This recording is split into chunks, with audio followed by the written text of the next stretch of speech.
The morning of September 1st, 1942, Guadalcanal. 387 men of the 6th Naval Construction Battalion waded ashore at Lunga Point, carrying sledgehammers and shovels instead of rifles. Above them, Japanese bombers circled like vultures. The airfield the Marines had captured just 3 weeks earlier lay cratered and torn. Pieces of Japanese construction equipment sat abandoned near a partially completed runway. If you're enjoying this deep dive into the story, hit the subscribe button and let us know in the comments from where in the world you are watching from today. The Marines needed that runway operational. Not tomorrow, not next week, today. These men were not Marines. They wore dungarees and work boots. Most were in their late 30s. They were electricians from Chicago, carpenters from Oregon, equipment operators from Texas. 28 days earlier, they had not even existed as a military unit. Now they stood on a contested Pacific island, with orders to build faster than the enemy could destroy. The Japanese watching from the jungle had spent 2 months building that airfield.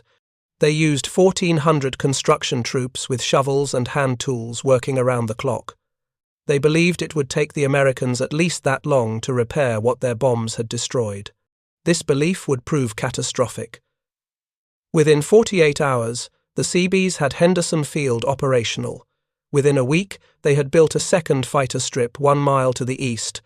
When Japanese naval artillery tore holes in the runway at night, 100 Seabees could repair the damage in 40 minutes. They constructed repair stations along the runway, stocked with crushed coral, tools, and something the Japanese had never seen, rolls of perforated steel planking that could be hammered into place faster than concrete could cure. The Japanese Naval General Staff in Tokyo received reports from Guadalcanal that defied comprehension. American construction capacity exceeded their most generous estimates by orders of magnitude. What Japanese engineers accomplished in months, these Americans, and completed in days. The implications extended far beyond one island. If the Americans could build this fast on captured territory, if they possessed equipment and materials in such abundance, then Japan's entire defensive strategy rested on a fundamental miscalculation. This miscalculation would shape every subsequent battle in the Pacific War. The failure began not in 1942, but in 1939, when Japanese military planners designed their defensive perimeter. They envisioned island fortresses connected by airfields that would require months to construct and months to capture. American forces, they calculated, would exhaust themselves in costly assaults. Each captured island would need extensive development before supporting the next operation. The war would bog down. The Americans, soft and impatient, would negotiate. These calculations ignored a capability Japan had never developed: industrialized construction at military scale. The Imperial Japanese Navy had construction units. Naval Setsusei-Tai battalions could build airfields and fortifications. They worked primarily with hand tools, shovels, picks, and human labor supplemented by forced labor from conquered populations. On Guadalcanal, Japanese construction troops had used approximately 5 trucks, 1 steamroller, and extensive manual labor. They worked Javanese laborers to death, building a single airfield on No. 4 Island. Their methods reflected fundamental resource constraints. Japan lacked heavy construction machinery. American-style bulldozers, power shovels, and earth-moving equipment were scarce. Steel was allocated to warships, aircraft, and ammunition, not construction equipment. The nation had prioritized offensive weapons over the unglamorous logistics of base development. This choice seemed rational in 1941 when Japanese forces swept across the Pacific, capturing British and Dutch airfields intact. The strategy depended on capturing existing infrastructure. Japanese planners assumed they could seize enemy bases and use them immediately. When this proved correct in Malaya, Singapore, and the Philippines, it validated their approach. Why invest in construction capacity when you could simply take what the enemy built? Guadalcanal shattered that assumption. The Americans were not defending existing bases. They were building new ones from nothing, and they were doing it faster than Japanese intelligence considered physically possible. The United States Navy had recognized this capability gap immediately after Pearl Harbor. On December 28, 1941, Rear Admiral Ben Morrell, Chief of the Bureau of Yards and Docks, requested authority to create naval construction battalions. On January 5, 1942, he received approval. By March 5, these battalions had a name, Seabees, from the initials CB for Construction Battalion. They had a motto, "We build, we fight," and they had a mission that would reshape the Pacific War. The Seabees differed fundamentally from any military construction force in history. Rear Admiral Morrell recruited from America's construction workforce. The age requirement was 18 to 50, though several men past 60 managed to enlist. The average age of the first 60 battalions was 37. These were master electricians, experienced carpenters, professional engineers, heavy equipment operators, men who had built skyscrapers in New York, dams in the West, highways across the nation. The Navy gave them advanced rank based on their civilian expertise, making them the highest-paid group in the military. They brought with them something more valuable than individual skill. They understood industrial construction methods. They knew how to organize complex projects, manage materials, operate machinery, and solve problems under pressure. Most crucially, they understood the American industrial system that would supply them. That system represented a capability Japan had never possessed and could not replicate. In late 1941, as the Seabees were forming, American factories began producing a technology that would change military construction forever. Engineers at the Waterways Experiment Station had developed perforated steel planking. Each section measured 10 feet long by 15 inches wide, with 87 holes punched through for drainage and reduced weight. The sections weighed 66 pounds and locked together with integrated hooks and slots. A single sledgehammer could join them.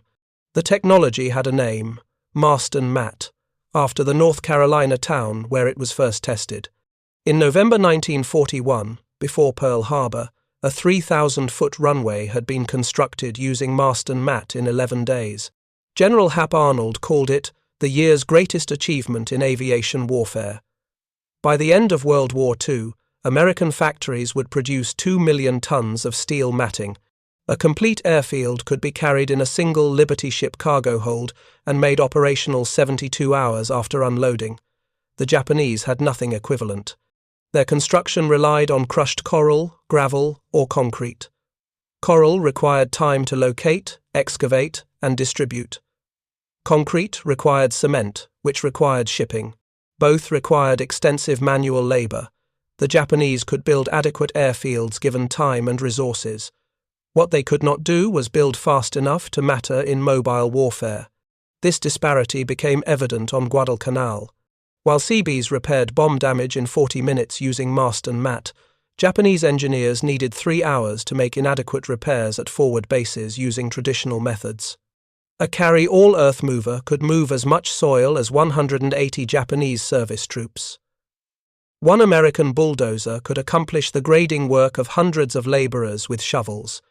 The equipment advantage reflected deeper industrial superiority. American factories produced construction machinery in quantities Japan had never imagined. Ships carried this equipment across the Pacific. Seabee battalions deployed with complete equipment sets: bulldozers, graders, cranes, compressors, generators, trucks. When equipment broke down, replacement parts arrived on supply ships. When more equipment was needed, it was manufactured and shipped. Japan could not match this logistics system. Japanese shipping was allocated to essential military cargo: ammunition, food, fuel. Construction equipment received low priority. When the Allies began sinking Japanese merchant vessels, construction material shipments became impossible. Forward bases received minimal support. Engineers made do with whatever they could scrounge. The Seabees, by contrast, operated within an abundance economy. They had materials, equipment, and support infrastructure that treated construction as a core military capability, not an afterthought. Japanese commanders recognized this disparity but could not comprehend its scale. Reports from the Solomons described Americans building airfields overnight, repairing bomb damage faster than bombers could inflict it, constructing multiple simultaneous bases across vast distances. These reports seemed like exaggerations or propaganda, yet they continued from every combat zone. At New Georgia, Seabees built 5 airfields in 6 months. At Tarawa, an airfield was operational 15 hours after the island was secured. At Saipan, work began on airfields before fighting ended. At Tinian, Seabees transformed a 4,300-foot Japanese airstrip into the world's largest airfield, 4 runways, each 8,500 feet long, capable of handling 1,000 B-29s simultaneously. Japanese military intelligence struggled to develop accurate assessments. They counted ships and aircraft competently. They tracked American divisions and air groups. But they failed to conceptualize American industrial capacity applied to construction. They could grasp American quantity, but not American quality mated to incredible quantity. Fighting spirit, sound strategic minds, managerial skill, and globe-circling logistics. The Imperial Japanese Army had developed its doctrine fighting the Soviets and Chinese. Against these enemies, intelligence was easily obtained. Japanese officers developed contempt for foes they considered inferior. This contempt extended to assessments of American character. Americans were soft, pleasure-seeking, spiritually degenerate. They lacked martial spirit. This profound misunderstanding shaped every Japanese calculation. Planners assumed Americans would tire of the war's cost and negotiate. They assumed American industry, while productive, could not match Japanese determination. They assumed American engineering, while competent, operated under the same resource constraints as Japanese engineering. Every assumption was wrong. The truth emerged on Guadalcanal, where Seabees worked under conditions no construction crew should endure. Japanese bombers struck the airfield daily at noon. Naval artillery shelled it nightly. Snipers fired from the jungle. Disease was endemic. Marines held a perimeter so thin that the airfield fell within artillery range. The Seabees kept Henderson Field operational throughout 6 months of continuous combat. They built repair stations along the runway with tools, materials, and foxholes for protection. When bombs exploded on the runway, repair crews sprinted from foxholes, filled craters with crushed coral, laid mast and mat over the damage, and had aircraft taking off before the dust settled. They worked through artillery barrages, air raids, and tropical downpours. They cannibalized Japanese equipment, improvised with materials at hand, and maintained construction schedules that defied military logic. One Seabee, Lawrence Bucky Meyer, salvaged an abandoned machine gun in his spare time.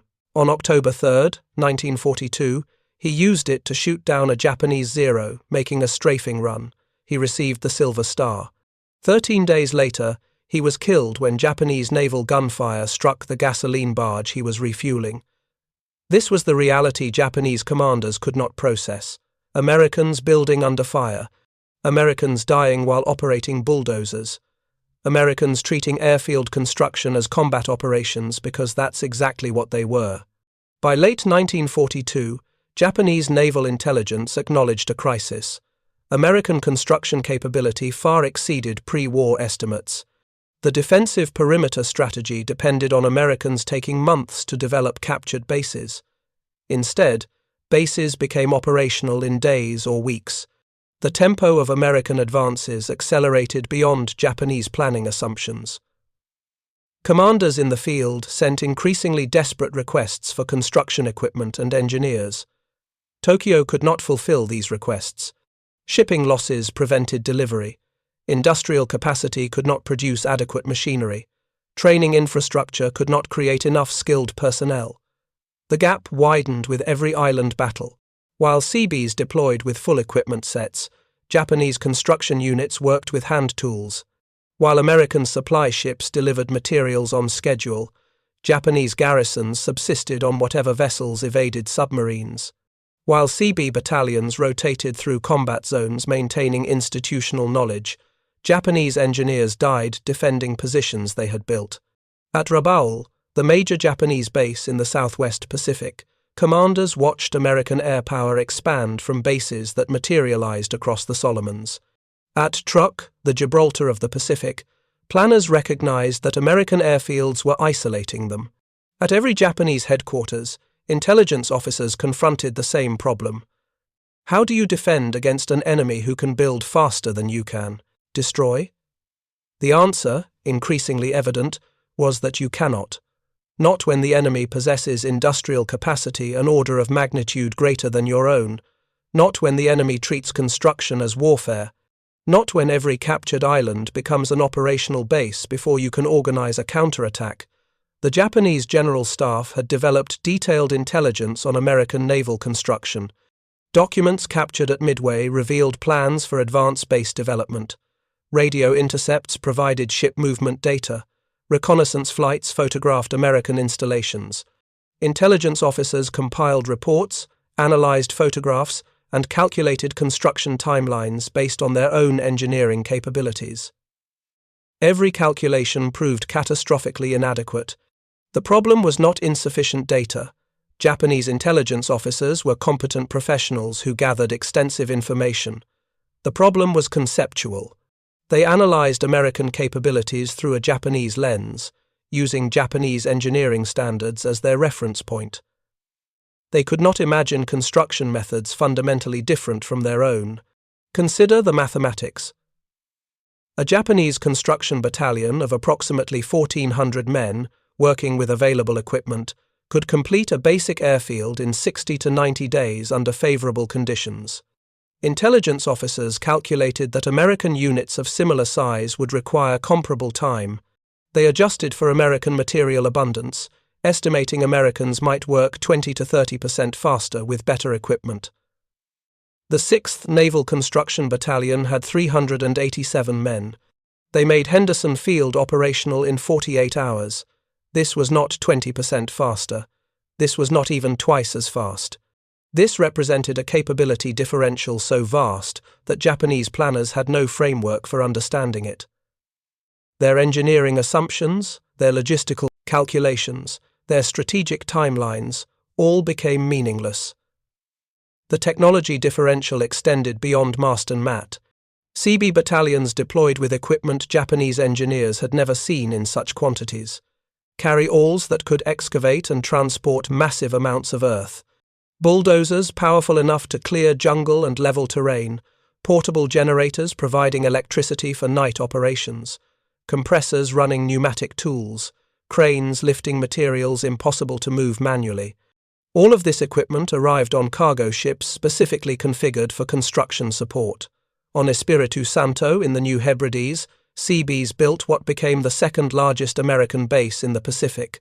Airfields, fuel tank farms, supply depots, repair facilities, hospitals, housing for tens of thousands of personnel. The scale dwarfed anything Japan had constructed in the Pacific. Japanese reconnaissance flights photographed the development, analysts studied the images, and commanders confronted an uncomfortable reality.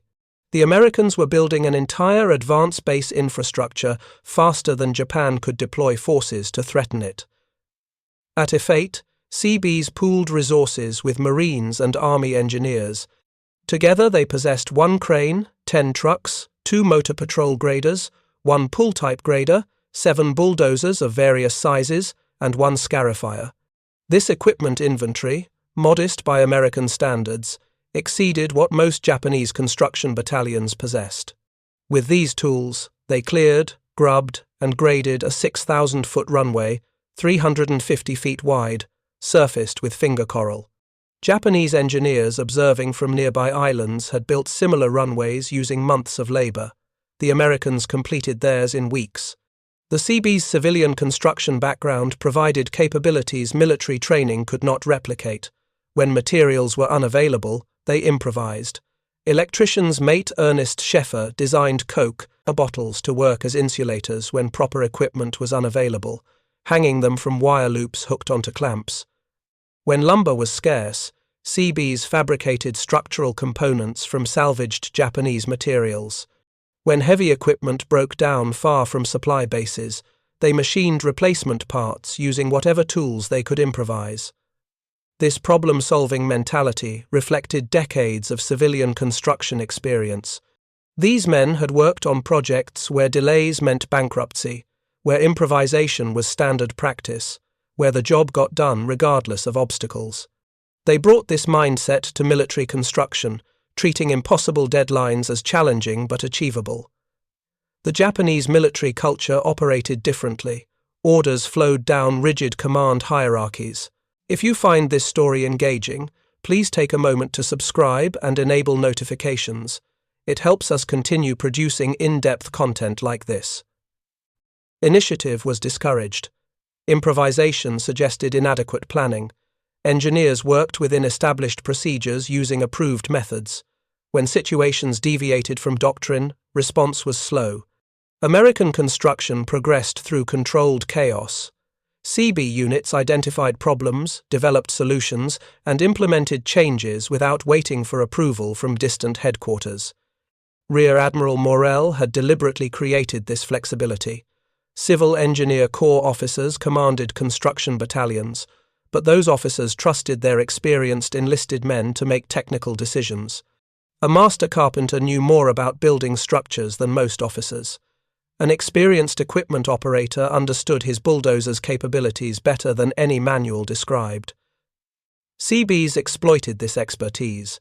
Japanese construction units operated under Army or Navy officers who treated construction as military labor rather than skilled profession. Technical decisions required officer approval. Enlisted men followed orders. Innovation was rare. This command structure worked adequately when time was abundant. Under combat conditions, it proved disastrous. The tempo differential became evident at every American advance. When Marines secured Tarawa on November 23, 1943, after 76 hours of brutal fighting, Seabees landed with assault forces. Within 15 hours, the airfield was operational. Japanese commanders monitoring radio traffic could not believe the reports. An airfield operational while combat continued? Impossible. Yet American aircraft were landing, refueling, and flying support missions. At Kwajalein, Seabees landed on D-Day. They built causeways from reef to shore while under fire, enabling vehicles and supplies to reach the beach. They constructed roads while fighting continued inland. They began airfield repairs before the island was secured. Within days, Kwajalein supported operations against the next target. This operational tempo was precisely what Japanese defensive strategy could not withstand. The entire island perimeter concept depended on time, defenders holding fortified positions long enough to inflict casualties and delay American advances, buying time for reinforcement or negotiation. Rapid base development negated this strategy. Each captured island became operational before Japan could organize a response. Japanese commanders recognized the pattern but could not counter it. At Rabaul, staff officers watched American forces bypass their fortress, building airfields on surrounding islands. Rabaul's 100,000 defenders became irrelevant, isolated by American bases they could not reach. The Americans had not defeated Rabaul through assault. They had rendered it obsolete through construction. This represented warfare fundamentally different from Japanese doctrine. The Imperial Navy had trained for decisive fleet engagements. The Army had developed tactics for territorial conquest. Neither service had conceptualized war as an engineering competition, where construction tempo determined strategic outcomes. American commanders understood this dimension, instinctively. Admiral Halsey's famous assessment captured the reality. The Seabees helped crush the Japs in every South Pacific campaign, not defeated them in battle, crushed them through the lay cumulative weight of construction capability that enabled sustained operations at a pace Japan could not match. The numbers tell the story comprehensively. By war's end, Seabees had built 111 major airstrips across the Pacific, 441 piers, 2,558 ammunition magazines, 700 square blocks of warehouses, hospitals serving 70,000 patients, storage tanks holding 100 million gallons of gasoline, housing for 1.5 million men, 300 advance bases on as many islands. Japanese forces had constructed perhaps 1/10 that infrastructure using the entire war's duration. The disparity was not marginal, it was categorical. Consider fuel logistics specifically. In June 1945 alone, 25 million barrels of fuel were shipped to Pacific bases. This represented more fuel than Japan's entire merchant fleet could transport in months. American operations consumed resources at rates that exceeded Japanese production capacity. American construction enabled this consumption by building the storage facilities, distribution networks, and transfer systems that made high-tempo operations possible. Japanese logistics operated under constant scarcity. Fuel was rationed carefully. Ammunition was allocated sparingly. Food supplies ran critically low at forward bases. These shortages reflected shipping losses, but also inadequate infrastructure. Japan had not built the storage facilities, the distribution networks, or the supply bases necessary to support sustained operations across the Pacific. They had conquered territory but failed to develop it. The Seabees created systems. They did not simply build individual airfields. They built airfield networks, with fuel distribution, ammunition storage, maintenance facilities, and supply depots. Each base was a logistics node supporting operations across hundreds of miles. The Marianas bases supported B-29 raids on Japan. The Philippines bases supported MacArthur's forces and the 7th Fleet. Ulithi became a fleet anchorage accommodating hundreds of vessels. These were not isolated facilities. They were integrated infrastructure. Japanese bases were islands of capability surrounded by operational voids. Rabaul was a fortress but could not support forces beyond its perimeter. Truk was a naval base but lacked adequate maintenance facilities. Tarawa had an airfield but minimal support infrastructure. When isolated by American advances, these bases could not sustain themselves. The construction failure reflected strategic failure. Japan had planned for a short war of conquest, followed by defensive consolidation. They had not planned for sustained industrial warfare across thousands of miles of ocean. They had not imagined enemies who could build faster than they could fortify. They had not conceived of construction as a decisive military capability American planners had. The Seabees were not an afterthought or support element. They were integral to Pacific strategy from 1942 forward. Every amphibious operation included Seabee battalions. Every advance assumed rapid base development. Every strategic calculation incorporated construction timelines that grew steadily shorter as Seabee experience accumulated. By late 1943, Seabee construction had become so rapid that operational planning assumed bases would be ready before assault forces completed training for the next operation. This inverted normal military planning where operations waited for logistics. American commanders planned operations confident that logistics would materialize through Seabee construction. Japanese commanders had no equivalent confidence. They planned operations, then worried whether supplies could reach the battlefield, whether reinforcements could arrive in time, whether bases could be developed before American forces attacked again. This operational uncertainty compounded with each American advance. The psychological impact was devastating. Japanese soldiers defending Pacific Islands knew that even if they held their positions, even if they inflicted heavy casualties, even if they fought to the last man, the Americans would build bases on the ground they died defending within days of conquest. Their sacrifice delayed nothing. The American construction juggernaut would roll forward regardless. This realization appears in captured Japanese documents and post-war interrogations.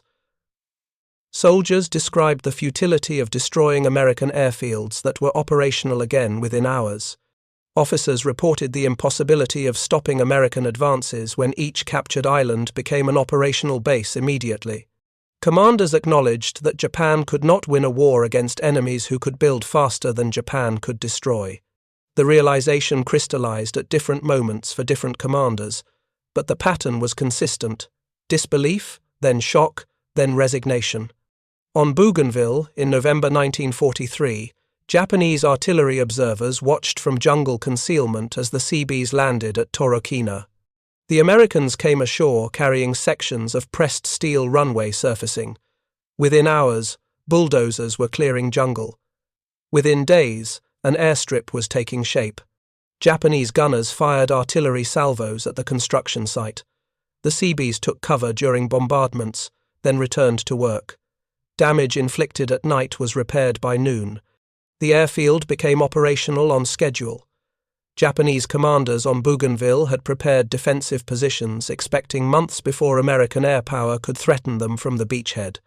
Instead, Marine corsairs were flying from Torokina within weeks. The defensive timeline collapsed. Reinforcements that should have arrived unopposed now ran a gauntlet of American fighters. Supply vessels approaching the island faced air attack. The entire defensive concept unraveled because the Americans had built an airfield faster than Japanese planning assumed possible. Commander Masataka Chihaya, reflecting after the war, described the psychological impact. When we compare our clumsy result with what our enemy accomplished, building huge airfields in good numbers with inconceivable speed, we realize we were not in the same league. This was not bitter exaggeration. It was mathematical reality. Japanese construction methods using manual labor and minimal equipment could not compete with American industrial construction. The disparity became most evident at Tinian in July 1944. The island measured approximately 12 miles long and 6 miles wide. The Japanese had constructed 4 airfields using 1,400 prisoners over 5 years. The largest, Ushi Point Airfield, featured a runway 4,380 feet long. This represented a substantial engineering achievement using available Japanese methods. 1,500 Seabees landed with the initial assault forces on July 24th. The Japanese airfield fell on July 26th. The Seabees immediately began reconstruction. They extended the existing runway and added 2 parallel runways, each 8,000 feet long. They worked under fire for 45 days and nights. Japanese artillery shelled the construction sites. Snipers fired from caves. None of this stopped the work. By war's end, Tinian's North Field had become the world's largest airfield. 4 runways, each 8,500 feet long, arranged to handle 1,000 B-29 superfortresses simultaneously. The entire northern end of the island was covered with runways, taxiways, hardstands, maintenance facilities, fuel storage, and ammunition magazines. The scale exceeded anything Japan had built anywhere. From Tinian, B-29s flew to bomb Japan's cities. The atomic bombs that destroyed Hiroshima and Nagasaki were loaded onto bombers at Tinian. The war's end originated from an airfield built by Seabees in months on an island Japan had held for decades. This outcome was not inevitable in 1941. Japan's initial strategy was rational given their understanding of military capabilities. They had studied American industrial capacity and calculated that industrial output, while impressive, required time to convert to military power. They assumed American construction operated under similar constraints as Japanese construction. They gambled that rapid conquest would establish a defensive perimeter requiring years to breach, buying time for negotiated settlement. The gamble failed because their fundamental assumptions about construction capabilities were wrong. American construction did not require years. It required months, then weeks, then days. Each acceleration compressed Japanese strategic timelines until no defensive calculation remained valid. Consider the ultimate arithmetic. 325,000 men served in the Seabees during World War II. This represented less than 3% of American military personnel. These 3% built the infrastructure, enabling every operation in the Pacific. They constructed more advanced bases than Japan had built in decades of Pacific colonization. They did this while facing enemy fire, tropical disease, and conditions that would halt civilian construction projects.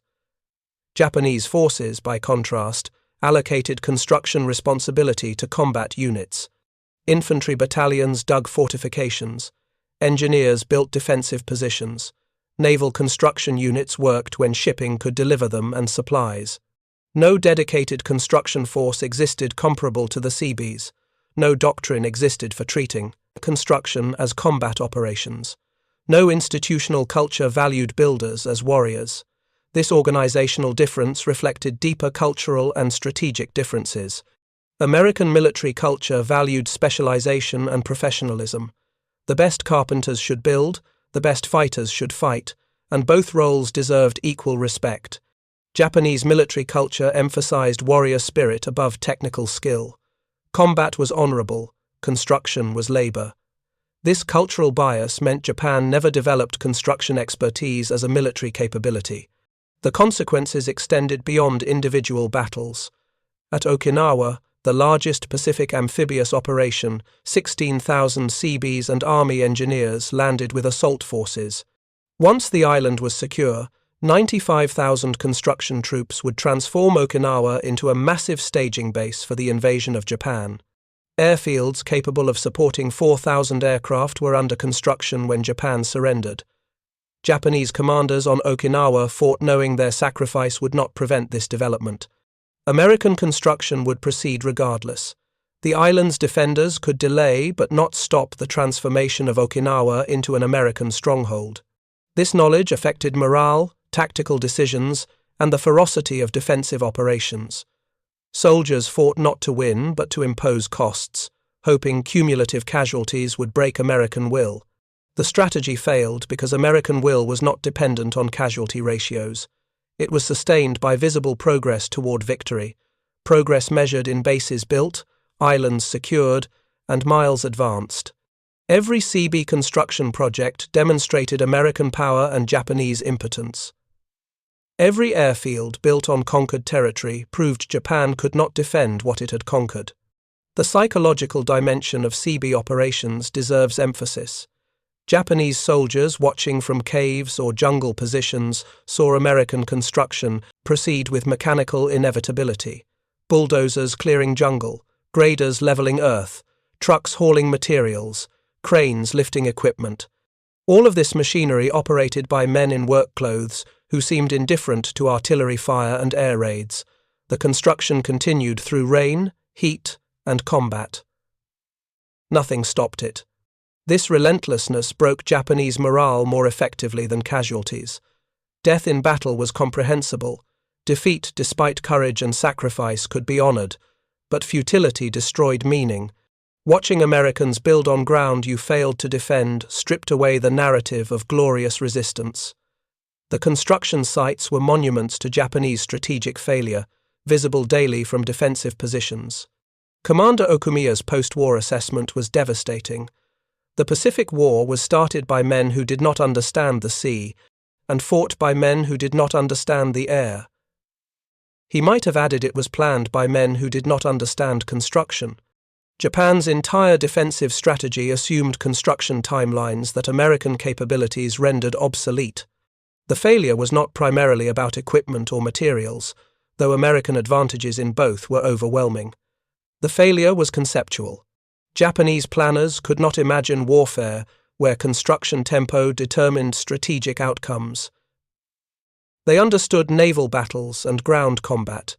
They did not understand that in industrialized warfare, logistics and infrastructure were equally decisive. American planners understood this. The decision to create the Seabees in January 1942 represented strategic insight, as important as any tactical innovation. Rear Admiral Morel recognized that advanced base development was not support for military operations. It was military operations. Building was fighting. The motto Construmus Batuimus was not metaphorical. This insight shaped the entire Pacific campaign. MacArthur's island-hopping strategy worked because Seabees could develop bypassed islands into bases faster than Japanese forces could reinforce threatened positions. Nimitz's Central Pacific Drive succeeded because each captured island became operational before Japan could organize counterattacks. The bombing campaign against Japan materialized because Seabees built the airfields, making it possible. By war's end, Japanese commanders acknowledged what intelligence reports had indicated for years. Vice Admiral Chuichi Nagumo, before his death on Saipan, reportedly told staff officers that American construction capabilities alone made Japanese victory impossible. Even if Japan won every naval battle, Even if Japanese soldiers fought perfectly, the Americans would simply build their way to victory. Construction was the decisive American advantage. Post-war analysis confirmed this assessment. American industrial production exceeded Japanese capacity by factors ranging from 5 to 10 depending on the category. But production meant nothing without logistics to deliver it and infrastructure to employ it. The Seabees created that infrastructure. They transformed industrial production into combat power faster than Japan could respond. The statistical summary tells the story clinically. 111 major airstrips, 441 piers. Housing for 1.5 million personnel. Fuel storage for 100 million gallons. All of this built under combat conditions across thousands of miles of ocean in less than 4 years. Japanese forces constructed perhaps 20 major airfields during the same period. The differential was 20-1 in America's favor. This differential meant Japanese defensive calculations were meaningless. Plan for 3 months to develop a captured base? Americans did it in 3 weeks. Calculate 6 months before the next American advance? They advanced in 6 weeks. Assume Americans would tire of casualties and negotiate? They advanced regardless, because Seabee construction enabled sustained operations at a tempo Japan could not match. The human cost of this construction achievement was substantial. 472 Seabees were killed in action. Thousands more died from disease, accidents, and the cumulative stress of working under combat conditions in tropical environments. Lawrence "Bucky" Meyer shooting down a Zero with a salvaged machine gun, then dying 2 weeks later when Japanese shells hit his gasoline barge, exemplifies the reality. Seabees were combatants who happened to carry hammers instead of rifles. Japanese forces killed every Seabee they could reach. Artillery targeted construction sites. Air raids bombed airfields under development. Infiltrators attempted to sabotage equipment and materials. None of this changed outcomes. The Seabees kept building. Casualties were replaced. Equipment losses were replenished. The construction juggernaut rolled forward.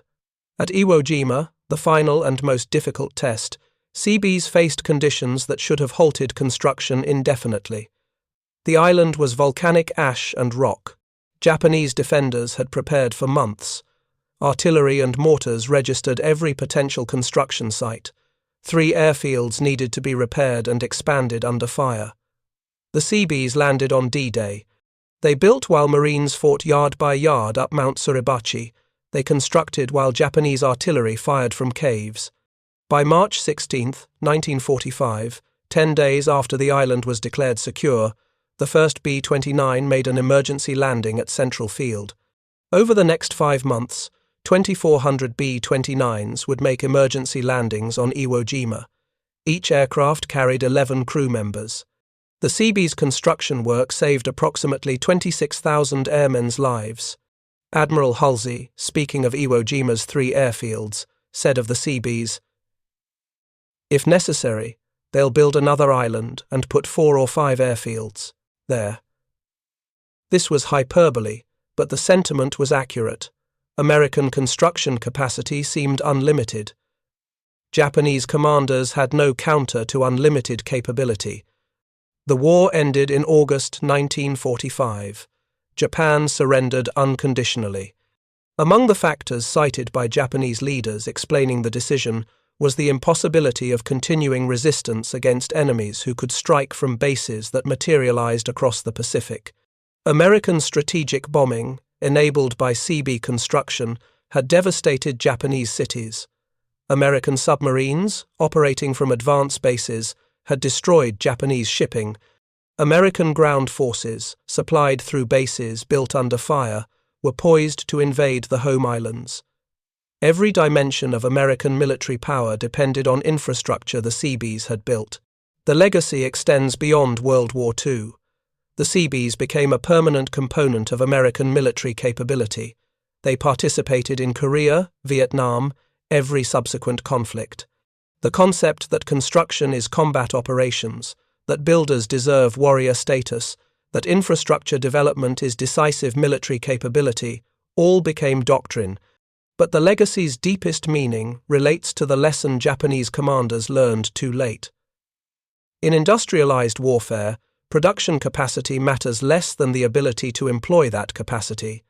America's factories could build anything, but factories in Detroit could not fight battles in the Pacific.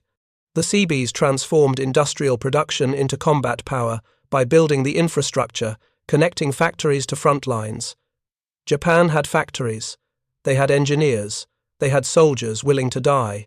What they lacked was the organizational capability to build under fire at a tempo that mattered strategically. This lack proved decisive. September 1st, 1942. Guadalcanal. 387 Seabees waded ashore carrying sledgehammers. Japanese commanders watching from the jungle believed these men were repair crews who would spend months restoring the damaged airfield. Within 48 hours, they learned otherwise. Within 6 months, every Japanese commander in the Pacific understood that American construction capabilities had rendered Japan's defensive strategy obsolete. The Americans had not simply brought better equipment or more materials. They had brought a different understanding of warfare itself. Construction was combat. Builders were warriors. Infrastructure was the weapon that won the war. Japanese commanders never imagined the Seabees would build 111 airfields across the Pacific. That failure of imagination shaped every defeat that followed. The lesson endures. In modern warfare, the side that can build fastest can advance fastest, and the side that advances fastest wins. We build. We fight. Construimus batuimus. The Seabees proved the motto true across 1,000 Pacific islands, and Japanese commanders learned, too late, that American construction capability was the advantage they could never overcome. Thank you for watching. For more detailed historical breakdowns, check out the other videos on your screen now, and don't forget to subscribe.